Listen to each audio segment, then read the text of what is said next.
នេះជាប្រភេទនំវ៉ាទឿបងប្អូននេះដើមធំដែរស្និតវាដូចជាតិចដែរទេទៅច្រើនណាស់នេះតែផ្លែវាធំកូនវាចេញមក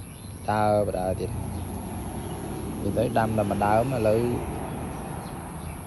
ចង់ប្រមូលផល2-3ចំនួនហើយនេះចេញទៀតទៅយកមួយទៀតហើយលើនេះសិតស្បុកចាបទាំងអស់ស្បុកចាបមួយទៀតអូ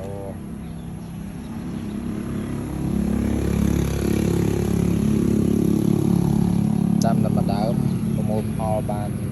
2-3ចំនួនឥឡូវនៅចេញបដើទៀតអត់អស់ហើយនេះចេញមកកូនល្អមែនទេនេះអូ